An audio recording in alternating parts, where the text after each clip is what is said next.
Bien, pues la clase pasada estábamos hablando digamos, una mejora criptográfica sobre los esquemas de cifrado monoalfabéticos, ¿no? En los que cada letra se disfrazaba, ¿recuerdan? Se disfrazaba de una y solo un símbolo diferente, ¿no? Y ese disfraz se mantenía durante todo el criptograma. Eso tiene el defecto que puede ser fácilmente atacable por criptoanálisis de frecuencias, ¿no? Utilizando características estadísticas del lenguaje que se preservan en el criptograma, que permanecen invariantes en el criptograma, entonces uno puede meter la cuña y descifrar, ¿no? Para tratar de evitar eso, dijimos, habría que como que cambiar el disfraz, ¿no? Y entonces, bueno, eh, dijimos que una posibilidad es que ese disfraz cambiara dentro de un conjunto finito, bueno, un conjunto reducido de posibilidades, ¿no? Lo que llamamos cifrado con homófonos, y luego pasamos a unos esquemas más interesantes en los que había una palabra clave asociada con la sustitución que se hacía, y entonces de alguna manera esa palabra clave definía por qué se sustituía cada letra, ¿no? Y entonces el número de variaciones ya no tenía que ser recordado por la persona, ¿no? Que hacía las variaciones, sino el algoritmo se encargaba. Ese es el esquema que conocemos hoy día como de Villeneuve, por ejemplo, uno de esos es el de Villeneuve. Y entonces hablamos justamente de eso la clase pasada, ¿no? También dijimos, bueno, lo que sí es que el cifrado de Villeneuve, por cómo construimos esa tabla que está ahí, con un alfabeto reducido, recuerden, ¿no? No es el alfabeto completo, por cómo construimos esa tabla que está ahí, resulta que el cifrado de Villeneuve es realmente una composición, digamos, un ensamble de diferentes cifrados de César, ¿no? Diferentes cifrados monoalfabéticos. El cifrado monoalfabético que usemos para cifrar una letra en particular depende de cómo se empató esa letra del texto claro, perdón, con la letra de la clave, ¿no? Que le corresponde. Este, y luego rápidamente pasamos a hablar de cómo le haríamos para criptonalizar eso. Dijimos, bueno, la palabra clave se repite muchas veces a lo largo del texto para cubrir todo el texto claro y definir todos los empates. Y habrá veces en las que la palabra clave se empate de la misma manera con la misma palabra del texto claro, con la misma secuencia del texto claro. Eso va a dar lugar, por supuesto, a la misma secuencia en el criptograma. Y entonces podríamos estar buscando esas cosas en el texto claro, ¿no? Digo, en el texto cifrado. Este, Encontramos repeticiones, secuencias repetidas. Cuantas más veces se repitan, mejor. Cuantas más largas, mejor. Porque eso significa que es poco probable que sean accidentes, ¿no? Que de puro churro salió la misma secuencia de letras, aunque no corresponda con empates iguales entre la clave y el texto claro. Y luego nos fijamos en los factores primos que determinan esas distancias. Las distancias entre las diferentes apariciones de la misma letra, de la misma secuencia. De alguna manera, eso nos está indicando como, nos puede dar ideas acerca de cuál es la distancia, cuál es perdón, el tamaño de la palabra clave, ¿no? Que es una buena pista. Porque, dijimos, si dividimos luego, con base en esa hipótesis, el, el criptograma en ese número de columnas, ¿no? Con bloques de ese tamaño, del tamaño de la que creemos que es la longitud de la palabra clave, y los acomodamos en la vertical, entonces resulta que cada una de esas columnas es un cifrado de César, que ya sabemos cómo atacar, ¿no? Con criptoanálisis de frecuencias. Y eso fue lo que hicimos el fin de semana, ¿no? Bueno, a lo mejor todavía algunos de ustedes no acaban, ¿no? Pero en eso andan. Están haciendo criptoanálisis de un cifrado de Villeneuve, de un texto en español, ¿no? Eh, y bueno, ese es el chiste, ahí vamos ahorita. Otro que contribuyó al criptoanálisis de Villeneuve, que en particular es el cifrado que se consideraba como irrompible hasta entrado el siglo XIX, ¿no? Es es William Friedman. Originalmente se llamaba Wolfe, pero bueno, se cambió el nombre a William Friedrich. Su familia llegó de Rusia cuando él estaba chiquito, y bueno, después, cuando creció en Estados Unidos, decidió estudiar genética en la Universidad de Cornell. Y luego comenzó a trabajar en unos laboratorios, en los laboratorios de Riverbank, en los laboratorios de Riverbank que fundó un cuate que se llama George Fabian, que se dedicaban a muchas cosas. En particular, por ejemplo, procuraban mejorar las razas de ganado y entonces hacían investigación acerca de genética, justo por eso. Y luego también esos son laboratorios privados de investigación, está chistoso. Pero bueno, se dedicaban a hacer investigación enfocada a resolver problemas de las empresas que estaban asociadas, digamos, a los laboratorios. Pero y otros labores de investigación eran puramente por la curiosidad de George Fabian. En particular, había contratado criptógrafos porque le interesaba saber si unos sonetos que se le atribuían a Shakespeare realmente eran de Shakespeare o eran de Francis Bacon, ¿no? Entonces, bueno, contrató lingüistas y criptógrafos para tratar de determinar esas cosas, ¿no? Eh, Recuerden que la criptografía hasta muy recientemente la hacían lingüistas, ¿no? No matemáticos. Pues bueno, en esa división, la división de criptoanálisis, trabajaba Elizabeth Smith. Elizabeth, no Elizabeth, es chistoso, pero bueno, analizando la obra de Shakespeare, justo por eso. No sabemos qué le interesó más, qué fue lo primero que le interesó a Friedman, si Elizabeth o la criptografía, pero el chiste es que terminó trabajando en criptografía, dejó la genética y, bueno, se casaron en 1921 y acabaron trabajando en el Departamento de Guerra. En buena medida, toda la criptografía robusta que tenía Estados Unidos después de la Primera Guerra Mundial se le debía a Friedman, ¿no? Este, Bien, la idea de Friedman nos entregó una de las pocas cosas que hay en criptoanálisis que resultan en una expresión analítica, ¿no? Una expresión eh, matemática precisa, ¿no? Decíamos, hemos dicho a lo largo del curso que, pues bueno, por supuesto el criptoanálisis requiere de decisiones inteligentes, así que normalmente son heurísticas y no tenemos como fórmulas que nos diga qué hacer. Pero Friedman en particular nos entrega, digamos, nos da una fórmula que nos permite tomar mejores decisiones, ¿no? Decisiones más informadas acerca de lo que se requiere. Partimos de el hecho de que, digamos, tratamos de aplanar la distribución de frecuencias, ¿no? Eso es lo que queremos hacer.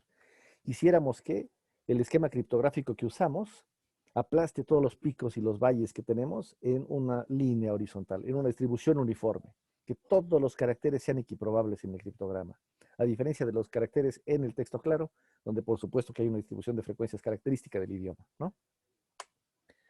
Queremos aplanar la distribución.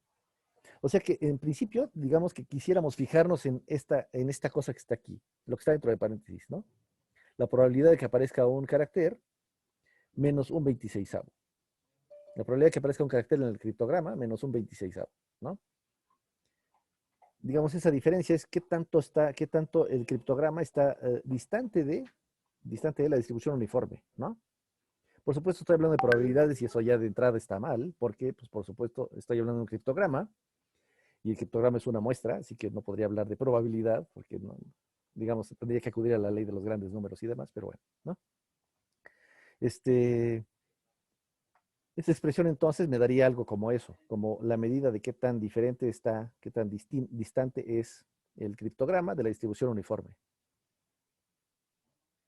Pero me va a salir cosas feas porque luego, si hago la suma de esas cosas, por ejemplo, PI menos un 26, va a haber veces que es negativo, va a haber veces que es positivo, y voy a estar sumando cosas que no tienen mucho sentido. Mejor, para evitarnos esas cosas, como siempre solemos hacer los matemáticos, lo elevamos al cuadrado a la goma, ¿no? Entonces ya nos quitamos de encima que si es positivo, que si es negativo, ¿no? Y bueno, ya que tenemos eso, pues por supuesto lo A veces sumamos también sobre todo el sacamos el valor alfabeto. absoluto. Sí, también podríamos hacer el valor absoluto, pero es más complicado. Siempre es más complicado el valor absoluto. Mejor le vamos al cuadrado y a la goma, ¿no? Malos hábitos matemáticos. Sí, en efecto. Sí, son trucos, ¿no? A los que siempre solemos recurrir. Pues bueno, una expresión como esta, ahora sí, la expresión que tenemos aquí, la suma sobre todo el alfabeto, de qué tan diferente es la distribución, suponiendo una distribución de probabilidades, ¿no? Sobre el criptograma de la distribución uniforme, ¿no? Eso es. Bien, a esto, digamos, es como la medida de qué tan rugoso es, ¿no? Qué tan rugoso es eh, la, el criptograma, ¿no? Vamos a desarrollarnos un poquito en esta cosa. Aquí tenemos la expresión de hace ratito, y pues como por supuesto aquí tengo un binomio al cuadrado, pues lo expando, ¿no? Como me decían en la secundaria acá. Y luego, pues la suma está sumando cada uno de estos términos, pues por supuesto la puedo partir así, ¿no? De esta manera. Y pues, ya que la partí así, vamos a ir viendo, ¿no? Aquí tengo la suma de las probabilidades al cuadrado, esa se mantiene igualita. Luego aquí, fíjense, tengo la suma desde 1 hasta 26 de las probabilidades de cada uno de los símbolos. Ese es 1, ¿no? Por supuesto que esa es una distribución de probabilidad, la suma de todo, sobre todos los eventos es 1. Así que 2/26 de 1. Y luego acá la suma de 26 veces, un término constante, pues 26 veces ese término, pues sí, ¿no? Aquí tengo 26 sobre 26 al cuadrado, eso es un 26, ¿no? Aquí tengo menos 2/26 y aquí la suma. En síntesis tengo esto, ¿no? La suma de los cuadrados de las probabilidades menos un 26. Esa es, digamos, la medida de, decía yo, qué tan distante es la distribución de probabilidades en el criptograma contra la distribución uniforme. Por cierto, aquí miren, me salió la suma de las probabilidades al cuadrado. Eso es como, ¿qué tan probable es que, o sea, fíjate, la probabilidad de la A por la probabilidad de la A, ¿eso qué es? Por la probabilidad de que yo agarre un carácter así a lo menso del criptograma y me salga una A, ¿no? Por la probabilidad de la A otra vez. Ah, o sea, tomo un carácter aleatorio. Es la A, lo regreso. Tomo otro carácter aleatorio. Es la A. Ah, mira, ¿no? Es la probabilidad de que ese evento ocurra. De que me salga 2 veces con reemplazo el mismo carácter, seleccionado aleatoriamente del criptograma. ¿Están de acuerdo? Eso es esta probabilidad de aquí. La probabilidad de elegir con reemplazo 2 letras del texto y que sean la misma. Estamos sumando sobre todos los posibles caracteres, así que es eso, ¿no? En general. ¿Estamos bien hasta ahorita? ¿Alguna pregunta? Entonces, es la probabilidad de que al tomar dos letras, esas dos en el texto en claro sean las mismas. En el texto cifrado. Sí, sea la misma. Ujú. Ok. Sí. Por supuesto, decía yo que estaba yo abusando del lenguaje, de hecho, ¿no? Porque pues, en la práctica solo tenemos una muestra finita de texto, ¿no? Eh, de tamaño n, donde hay, digamos, n minúscula, subíndice i, representantes de la i-ésima letra del alfabeto, de 26 letras, vamos a suponer que es de 26 letras. Bueno, vamos a definir algo. Se llama el índice de coincidencias. Y es el análogo a esta cosa que tenemos aquí, a la que acudiríamos con la ley de los grandes números, ¿no? Con probabilidades de veras. Me interesa ver cuántas veces de las que yo puedo elegir, ahora sin reemplazo, ¿no? Un carácter del texto, me sale 2 veces el mismo. Entonces, digamos que yo elijo me sale de puro churro, la primera vez que elijo me sale el iésimo carácter del alfabeto. Y elijo otro y me sale el mismo, ¿no? El número de veces que eso ocurre es este numerador que está aquí, ni por ni menos 1, con minúsculas. Del total de el número de eventos posibles, n por n menos 1, ¿están de acuerdo? Así que este es el índice de coincidencia sobre una muestra de texto T, ¿no? Sobre una muestra de veras.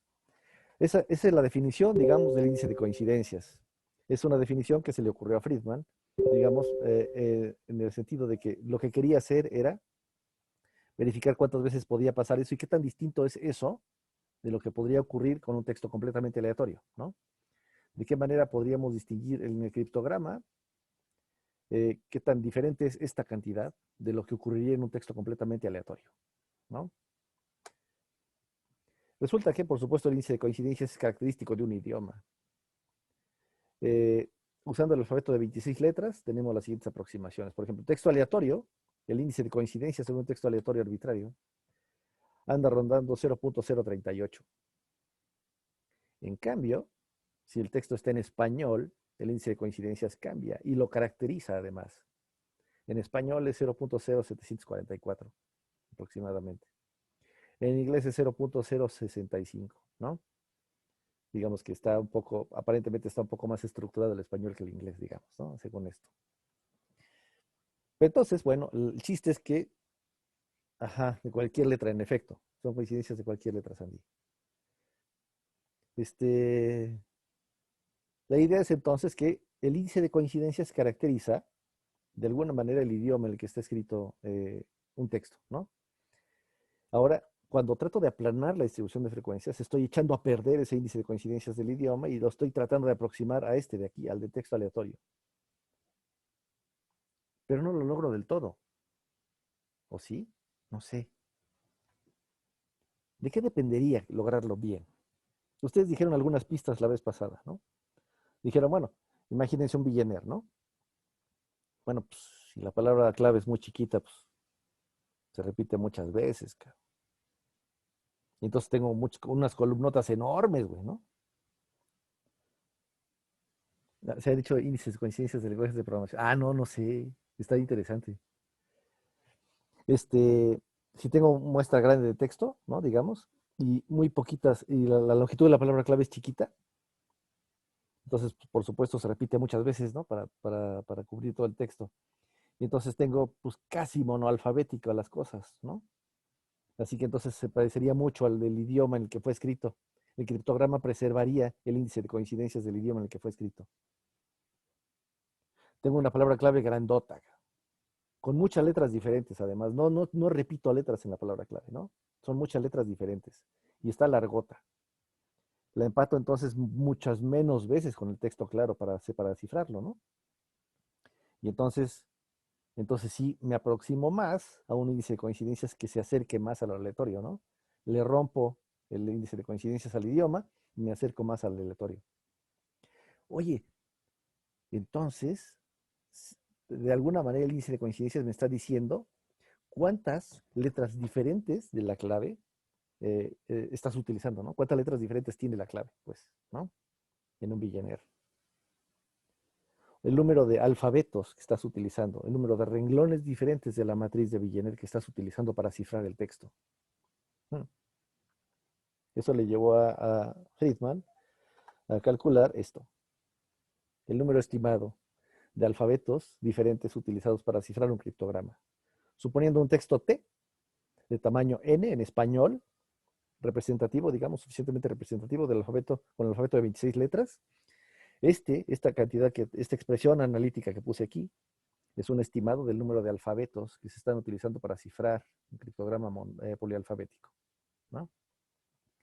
En el software que utilizaron en Ganzúa, pueden pedirle que les calcule el número de alfabetos estimado.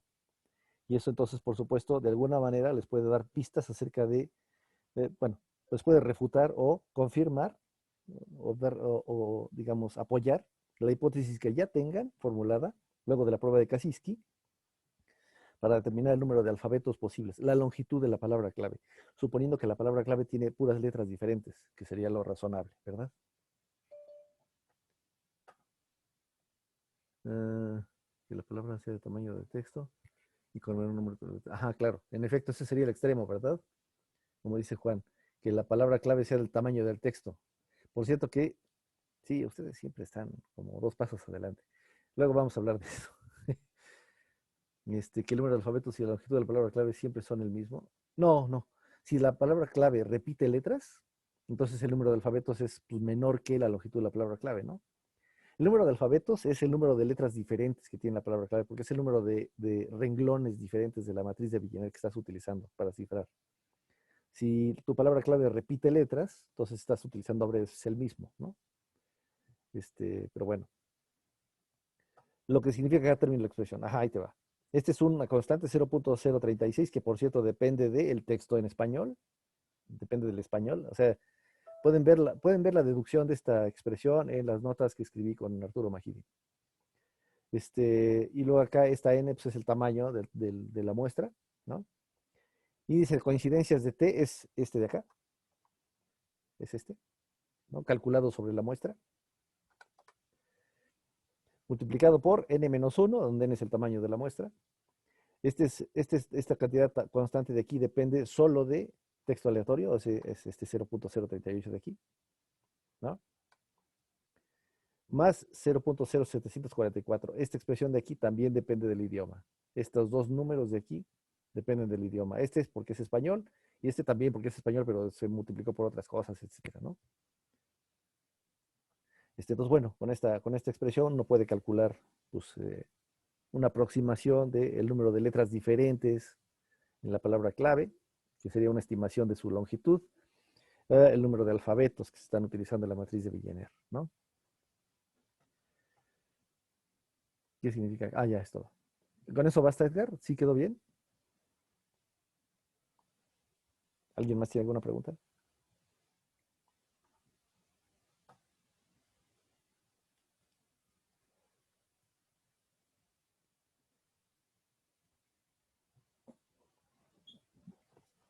Bien. En algún texto de Friedman dice que, digamos que si uno prueba con un número de alfabetos diferente del que realmente se utilizó, este, pone un ejemplo de dos vallas, de dos rejas, hechas de, ¿no? dos verjas así como las que se ponen alrededor de los jardines en Estados Unidos, digamos, ¿no? Con diferentes tamaños de ancho de las tablas, ¿no? Y si uno utiliza diferentes, si uno no le atina al número de alfabetos, uno ve cosas como esta, y en cuanto uno logra ajustar las cosas, ¡puc!, ¿no? Se sobreponen perfectamente lo que uno supuso con lo que está ocurriendo en la realidad. Y entonces uno puede ver la luz, dice, ¿no? Interesante. Sí, voy a repetir. Ajá, en efecto, sintetizando, ¿no? Este, la idea de Friedman es que nosotros podamos tener una expresión analítica que me diga de alguna manera qué tan diferente es o qué tanto se echó a perder las características estadísticas del idioma en el que fue escrito el texto claro cuando se transformó en el criptograma, ¿no? Que también fue hecho ese estropear la estadística típica del idioma, ¿no? Lo primero que se le ocurrió fue, digamos, utilizar algo como esto, que es el índice o digamos, la probabilidad de que la medida de mm, dice, rugosidad, él le llama roughness, ¿no? La rugosidad de la distribución, en el sentido de qué tan bien se parece o qué tanto se parece a la distribución uniforme, ¿no? La probabilidad de que aparezca un carácter menos la probabilidad de que apareciera si fuera uniforme la distribución. Elevado al cuadrado para quitarnos términos negativos, y esto manipulado nos sale en algo como esto, ¿no? Que sería que, digamos, el índice, la rugosidad de una distribución, suponiéndola realmente una distribución de probabilidades sobre una muestra infinita de texto, ¿no? Y luego acá lo que hacemos es aterrizar eso, pero en una muestra de texto de veras, ¿no? Cuando tenemos una muestra finita de texto, que es el texto claro, que se transforma después en un criptograma, ¿qué puedo decir acerca de esa misma cantidad, ¿no? Bueno, esta cantidad de acá, que me mide, digamos, cuál es la probabilidad de que al tomar dos caracteres aleatoriamente me salgan el mismo, se transformaría en algo como esto, en la muestra, ¿no? Tomo un carácter, ¿no? Me fijo quién es, no lo regreso, tomo otro, me fijo quién es, y si de puro churro me sale el mismo, está ocurriendo esto, ¿no? Este número de veces ocurre eso. Es cuántas veces puedo yo elegir de la muestra dos veces el mismo carácter, entre cuántas veces puedo elegir de la muestra dos caracteres, ¿no? Entonces este es mi índice de coincidencias de veras aterrizado en una muestra de texto T, de tamaño N, ¿no? Bien, ahora podremos utilizar esta cosa para calcular de alguna manera el índice de coincidencias. Digo, perdón, el número de alfabetos, ¿no? Porque, a ver, si de alguna manera el índice de coincidencias caracteriza un idioma, como estamos viendo aquí, entonces cuando yo lo transformo en un criptograma, cuando yo tomo un texto claro y lo transformo en un criptograma, la idea es que yo eche a perder esto. En particular, yo eche a perder el índice de coincidencias. Le eche a perder esa estadística inherente al idioma en el que fue escrito y lo acerque lo más posible a esto de acá, a un texto aleatorio, ¿no? Tengo otros, por supuesto, pues toda una gama de posibilidades, ¿no? De hecho, infinita, ¿no? De posibilidades en principio, entre tomar el texto claro y echarlo a perder de diferentes maneras para acercarme al texto completamente aleatorio, ¿no? Qué tan bien o mal lo logré depende de, pues, un chorro de cosas. En particular en Villeneuve decíamos, depende de qué tan larga sea la palabra clave y qué tantos caracteres diferentes tenga esa palabra clave, ¿no? Mientras más larga sea y más caracteres diferentes tenga, uso más renglones de la matriz de Villeneuve y estoy acercándome más a lo aleatorio. Estoy acercándome más a una distribución uniforme. Estoy echando a perder más la estadística al idioma en el que fue escrito el texto claro, ¿no? En el criptograma. Así que, de alguna manera, esa graduación de qué tan bien estoy haciendo las cosas, la puedo medir. Y entonces puedo medir cuántos alfabetos estoy utilizando realmente para cifrar un texto, ¿no? En un esquema polialfabético. Mientras más eche yo a perder la distribución, mejor. Y Friedman llega a una expresión como esta. Bueno, llega a esta expresión, pues, ¿no? Solo que aquí está aterrizada en español. Si suponemos un texto T de tamaño N, un texto T de tamaño N, y le medimos ese texto, el índice de coincidencias tal como está en esta expresión, ¿no?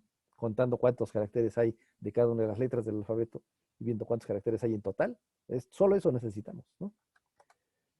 Podemos calcular esta expresión. Este 0.036 y este 0.744 que están aquí dependen del español. Este 0.038 depende de esto, de que sea aleatorio, ¿no? Esta expresión entonces me dice, me aproxima el número de alfabetos que estoy utilizando, el número de caracteres diferentes en la palabra clave, el número de renglones que estoy utilizando realmente para cifrar el criptograma en la matriz de Villeneuve, ¿no? Y por supuesto, cuantos más renglones use, cuantos más eh, letras diferentes tenga la palabra clave, mejor me acerco más a la distribución uniforme, ¿no? Y entonces, por supuesto, este número tenderá a ser más grande. ¿Así está bien? ¿Les parece bien así? Sandy, ¿tú qué tal?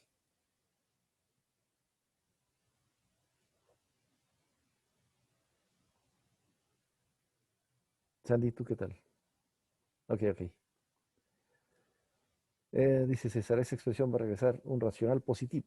Y al redondearlo, ese es el número estimado de alfabetos. O cómo sería una salida típica de esa expresión. Sí, en efecto, sí, me va a dar, no sé, como la calculo yo, por supuesto, en Gansu, son, no sé, 3.8, ¿no? Los 4 o 3, no sé, ¿no? Pero pues bueno, te da 4, ¿no? Ponle. Y tu prueba de Kasiski te dice que deben ser 4 o que deben ser 5. Tú dices, no, todos son 5, ¿no? O sea, digamos, con esas dos cosas tú tomas de alguna manera una decisión inteligente que de alguna manera se acerque a tu hipótesis, ¿no? Con base en lo que te están diciendo ambas, Kaczynski y Friedman. El fin de semana, pues, bueno, lo hicieron a pelo, ¿no? Sin Friedman. Y lo hicieron bastante bien, ¿no? A los que ya les salió, los que todavía no acaban, pues ya échenle ganas. Y ya tienen además a Friedman para ayudarles, ¿no? Pues bueno, preguntas, más preguntas,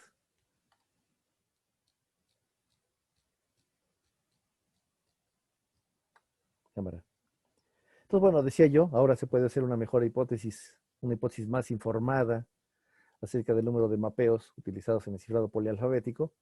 Y entonces, por supuesto, pues, es un indicio más que puede usarse junto con la prueba de Kaczynski para tratar de descifrar un cifrado polialfabético, ¿no? Este, y decía yo, curioso porque es una de las pocas expresiones analíticas que tenemos en criptoanálisis, ¿no? De veras, para tratar de descifrar cosas sin tener todos los elementos para hacerlo. Pues bueno, se utiliza al principio para determinar el mejor número de columnas, digamos, en las que hay que dividir el criptograma. Y una vez dividido en bloques y columnas, fíjense, además, ¿no? Yo utilizo la prueba de Kaczynski y la de Friedman juntas para saber por dónde estaría la longitud de la palabra clave, ¿no? Ya determiné eso, cámara. O ya tengo una hipótesis razonable acerca de eso. Entonces ahora divido mi criptograma en bloques de ese tamaño, ¿no? Y los pongo uno abajo del otro y cada columna es un criptograma monoalfabético, ¿no? Que es lo que hemos estado haciendo, lo que han estado haciendo el fin de semana. Oye, si ya lo tienes dividido en bloques y tu hipótesis es que cada una de esas columnas es un cifrado monoalfabético de César, entonces me cae que si estás bien, cada una de esas columnas debe tener un índice de coincidencias parecido al del idioma. Poco no. ¿No? Así que se puede utilizar también la prueba de Friedman para determinar qué tan real es tu hipótesis de que esa es la longitud de la palabra clave, porque si divides el criptograma en bloques de ese tamaño y cada una de las columnas no te da el índice de coincidencias del idioma, dices, chale, a lo mejor me equivoqué, ¿no? En efecto, si la palabra clave repite caracteres Kaczynski y Friedman, no van a coincidir. En efecto, Friedman te va a decir menos de lo que Kaczynski. Ajá, en efecto, la diferencia entre ambos valores en principio es un estimado del número de caracteres que se repiten en la clave. En efecto. Sí, sí. Muy bien, César.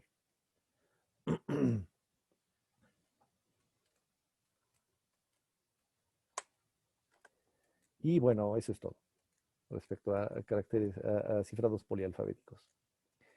Friedman después contribuyó, estuvo en el Departamento de Guerra después de la Primera Guerra Mundial y a él le debemos, digamos, o a él le debe Estados Unidos el diseño de máquinas criptoanalíticas, digo, máquinas criptográficas eh, eh, de rotores en Estados Unidos, ¿no? Y cosas así. Su contribución fue como importante en ese sentido. Hay un chorro de cosas, digamos, de la criptografía que fundó Friedman en Estados Unidos. Este, ¿Tiene alguna pregunta adicional, algo así?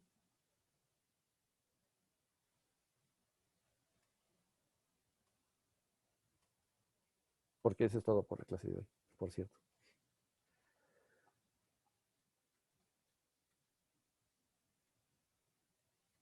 Órale.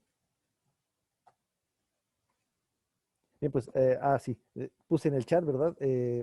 Toda esta semana la Comisión de Equidad de la Facultad de Ciencias organizó eventos en torno al 8M. Entonces, si en algún momento quieren asistir a algo, por supuesto que no hay ningún problema de mi parte. Y si necesitan apoyo adicional porque no pudieron venir a la clase por asistir a alguna de esas cosas, me avisan y vemos qué hacer, ¿no? Y pues ya.